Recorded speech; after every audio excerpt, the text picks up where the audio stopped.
Un ultimissimo aggiornamento, secondo l'agenzia ANSA, nella riunione ieri sera a Nazareno in cui si è confermata l'intesa tra Renzi e Franceschini, il leader del PD avrebbe definitivamente chiarito che con il congresso del PD le elezioni anticipate a giugno saltano. Selon vous, Damien Abad est encore en mesure de défendre publiquement ses dossiers, de rester à son poste de ministre? Je pense que la question se pose réellement et elle se pose sur plusieurs plans. D'abord, moi j'ai entendu des choses qui m'ont choquée dans ce dossier quand j'ai entendu dire l'élection, ce sera juge de paix. Ça m'a profondément choquée.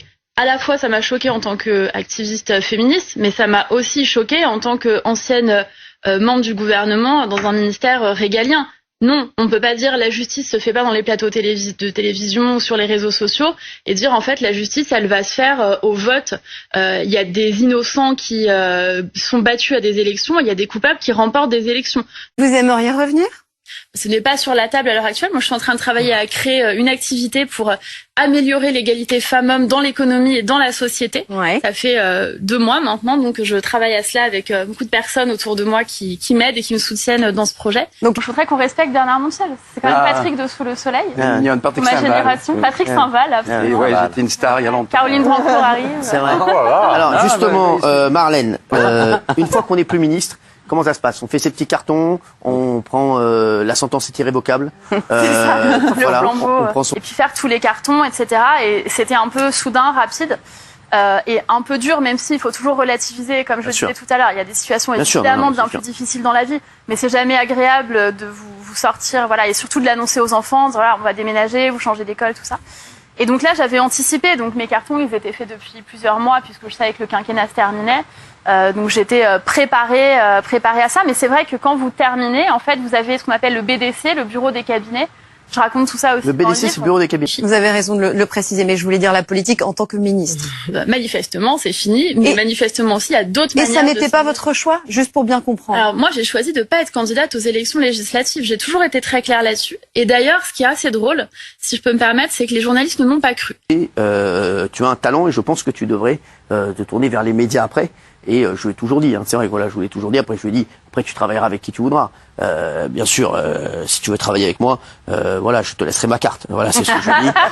Après, voilà, non mais c'est vrai, mais. Ça c'est sa secrétaire. Mais voilà, non mais je pense qu'elle. Non, moi je suis quelqu'un de loyal et en fait c'est vrai qu'on a commencé. Enfin, c'est Cyril Hanouna le premier qui m'a suggéré de réfléchir à ce sujet. Et puis surtout, enfin, c'est pas parce qu'il est là. Et Vous avez une idée, mais vous voulez faire quoi? C'est quoi le projet alors? On discute pour voir justement, pour trouver le bon format. Projet. Comme je vous ai dit, moi je suis pas.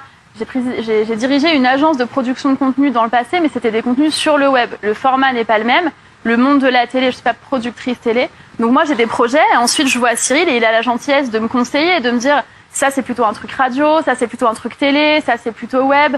Voilà, et de m'aider en fait à affiner le projet. Je sais pas, on peut le dire comme ça. Ouais.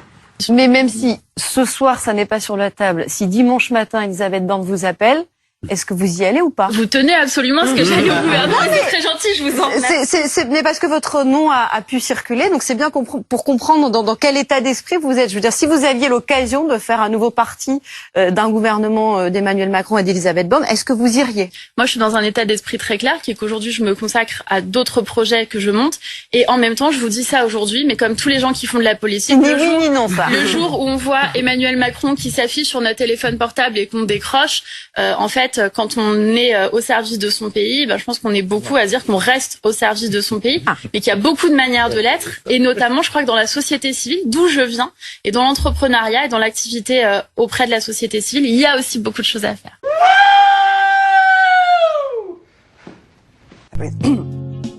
Renzi Scusate, vi lascio alle previsioni del tempo. Grazie per essere stati con noi, il TG5 torna questa sera.